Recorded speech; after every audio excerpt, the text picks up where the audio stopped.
Það ekki svellin, þetta svo ekki mikið hlýindi. En rannsóknir hafa einmitt sýnt að það fyrst og fremst svellin og snjórinn sem spilla gleði þorrablót. Við vorum náttúrulega blautir á bakvið bæði eyrun í öllu sem viðkom svona rekstri. Þannig að við fórum svona mjög varlega af stað til að byrja með. Við höfðum reynslu að standa fyrir viðburðum í húsinu, tónleikum og ýmiss konar uppákomum, böllum og svo framvegis. Þannig að við vorum svona fyrst og fremst að fókusera á það til að byrja með. En svo kom matsalan inn í þetta seinna. Við kunnum náttúrulega nánast ekkert að elda sko þegar við byrjuðum. Vissum ekki einu sinni hvernig ætti að steikja hamborgara eða nokkuð skapaða hlut sko. Engir haft neina reynslu af því. Það eru félagarnir í Já Sæll sem sjá reksturinn í félagsheimilinu Fjarðaborg á Borgarfirði og hafa gert síðastliðin 9 sumur. Vertarnir standa fyrir veitingasölu og stanslausu stuði yfir sumartíman á borð við tónleikaröðina í aðdraganda bræðsluvikunar.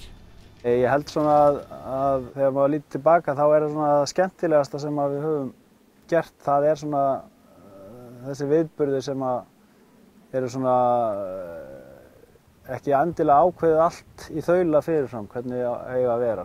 Já, undanfarin ár hafa þau félagar einnig staðið fyrir einum óhefðbundnum viðburði á sumri. Ásgrímur Ingi segir að hugmyndin að óvissuhelginni hafi kviknað sem létt grín árið 2011 þegar þeir félaga veltuðu í upp hvort þeir ættu ekki að halda 3. hátíðina á 3 helgum í 150 manna samfélagi. Það var úr og hefur verið gert síðan. Þetta kviknaði út frá því að það kom vinkona okkar með indverska stelpu með sér sem var svona rosalega skemmtileg og hress. Hún var alveg til í að taka þátt í að halda Bollywood hátíð í Fjarðaborg. Þannig að við bara auglýstum það á líklega sunnudagskvöldi eða eitthvað, það yrði Bollywood hátíð. Svo náttúrulega hittum við hana ekkert meir, hún var að fara að labba hérna eitthvað suður úr Víkur alveg fram á 50. Það var Bollywood hátíðin á föstudag og við vorum farin að hafa dálítið áhyggjur af þessu, hvernig það ætti eiginlega að vera sko. Það sem við náttúrulega sáum að við hefum farið langt fram úr sjálfum okkur að auglýsa Bollywood hátíð og vissum náttúrulega nánast ekkert Bollywood, enginn okkar séð Bollywood mynd einu sinni, en þetta var samt alveg stórkostleg hátíð sko.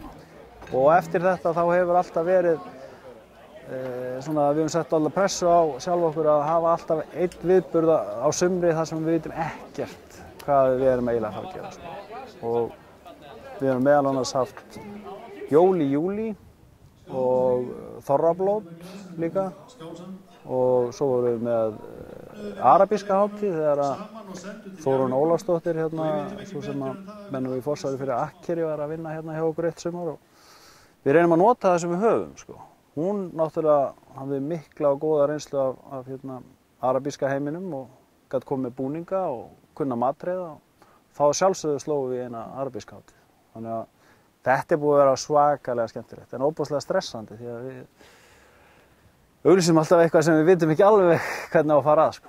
Í fyrra sumar voru áramótin 86 til 87 haldin hátíð í Fjarðaborg.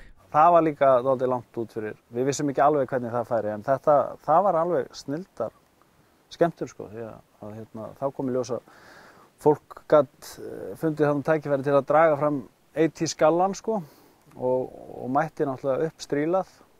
Það þurfti náttúrulega svo lítið meira sko því að maður manns gaman og tala nú ekki ef hann í 80 skala sko.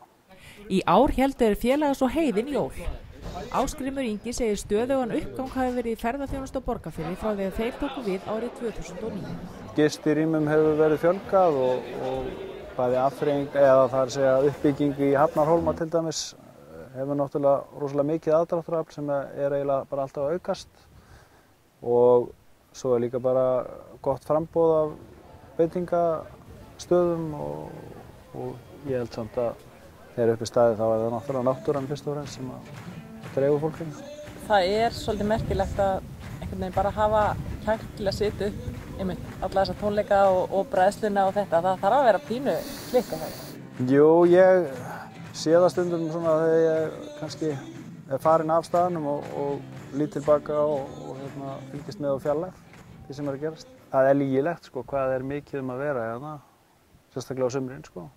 Það eitthvað svona ákveðin drifkraftur hérna í samfélaginu og þar á ég líka við fólk sem kannski flutt af staðnum en kemur heim yfir sumartíman eða yfir styttri tíma og framkvæmir eitthvað.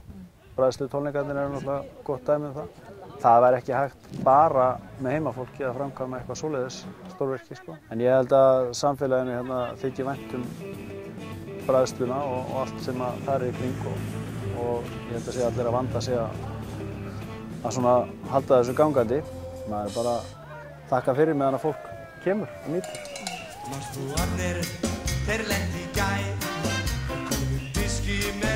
Svissneski jarðfræðingurinn Martin Gasser hefur komið fyrir svokölluðum plánetustíg á Breiðdalsvík. En hvað merkir það eiginlega? Já, það er módel af sólkerfinu í réttum stærðar hlutföllum. Og þess vegna verður þetta stígur af því að það er að lappa svo lengi. Fjarlægðirnar er bara svo stór. Og það er einmitt til að það sýna hversu tóm og stórt alheimurinn er. Bara með því að setja upp módel af bara sólkerfinu. En hvernig fékkstu þessi hugmynd að setja þetta upp hér? Við vorum að kenna stjörnufræði í skólanum.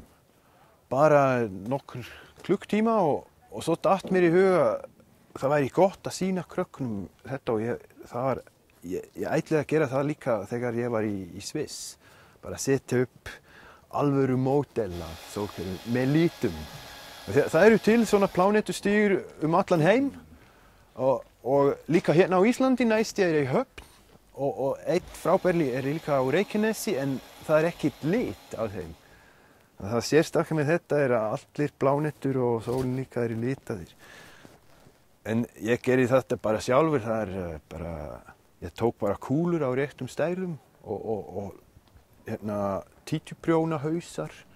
Hérna sést sólin á þessari mælikvarði sem er eitthvað meira en 3 milljarðar minkað. Sólin er 1,5 milljón kílómetrar í þvermáli, rúmlega. Og hérna er hún 40 centimetra. Og á þessari mælikvarði væri næsta stjarnan niður í Argentínu, 12.000 kílómetra í burtu. En jörðin er bara 46 metra í burtu. Já, Martin leit okkur allan plánetustíginn en alls eru staðirnir 10. Það er Merkur eða Merkurius næsta plánetan frá sólinu og hún er bara svona pingu lítil.